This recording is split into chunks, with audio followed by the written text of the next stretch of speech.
SSC 2025 পরীক্ষার্থীরা, আজকে আমি তোমাদের হিসাব বিজ্ঞান একেবারে ফাইনাল সাজেশন দিয়ে দিব।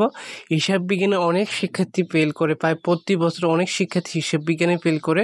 তো তোমাদের টেনশন করতে হবে না, খুবই সহজ আছে হিসাব বিজ্ঞান, শুধু একটু মনোযোগ দিতে হবে। আমি যে সাজেশনগুলো বলতেছি, যে অধ্যায়গুলো বলবো, ওইখান থেকে তোমরা 60টা সৃজনশীল অ্যান্সার করতে পারবা, 60টা সিকিউ অ্যান্সার করতে পারবা। তো ভিডিওটা সম্পূর্ণ দেখবা। যারা এখনো চ্যানেলটি সাবস্ক্রাইব করনি, চ্যানেলটি সাবস্ক্রাইব করে রাখবা। অনেকে প্রশ্ন বুঝে না, প্রশ্ন প্যাটার্ন কিভাবে আসে অনেকে বুঝে না, এই জন্য অনেকে শিক্ষার্থী এই বিষয়ে ফেল করে বসে। এই বিষয় একটু কঠিন আছে, তবু তোমাদের মনোযোগ দিতে হবে, মনোযোগ দিলে পর থেকে পারবা।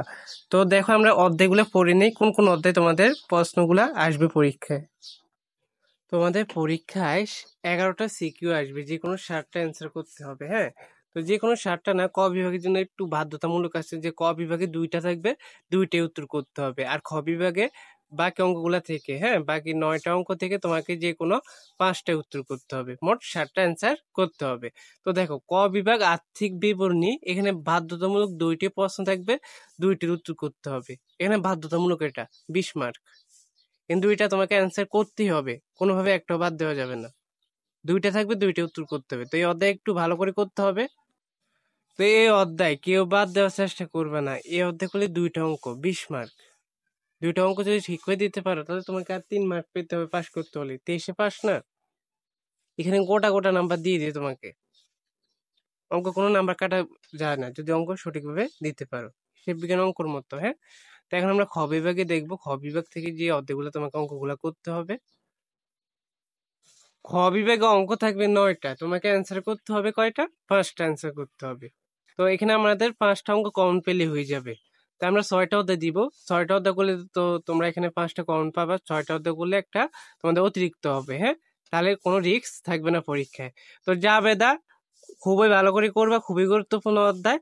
রেওয়া মিল খুবই সহজ আছে, আমরা রেওয়া মিলের ট্রিক্স দিব। হ্যাঁ, একটা রেওয়া মিল তোমরা শিখলে সবগুলা করতে পারবা। কিভাবে? ভিডিও আসবে সামনে, পর থেকে চ্যানেলটি সাবস্ক্রাইব করে রাখবা। তারপরে নগদান বই, মূলধন ও মুনাফা জাতীয় লেনদেন, খুবই সহজ আছে অঙ্ক, একটু মনোযোগ দিয়ে করলে হয়ে যাবে। তারপরে দুতারফা দাখিলা পদ্ধতি, এগুলা করবা। লেনদেন, এই 6টা অধ্যায় করো পর থেকে। জাবেদা, রেওয়া মিল, নগদান বই, মূলধন ও মুনাফা জাতীয় লেনদেন, তারপরে দুতরফা দাখিলা পদ্ধতি, লেনদেন, এই 6টা অধ্যায় করলে 5টা সিকিউ তুমি অ্যান্সার অনায়াসে করতে পারবা। 5টা কমন না পেলেও তুমি অবশ্যই পাবে, এখানে 6টা কমন পাবেই। হ্যাঁ, 5টা কমন পাবেই অবশ্যই, কারণ 6টা অধ্যায় করবা, কোনো রিস্ক থাকবে না।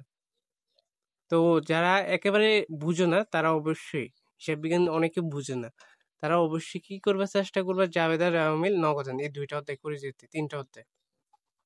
3টা অধ্যায় খুব তাড়াতাড়ি করতে পারবে, জাবেদা, রেওয়া মিল, নগদান বই।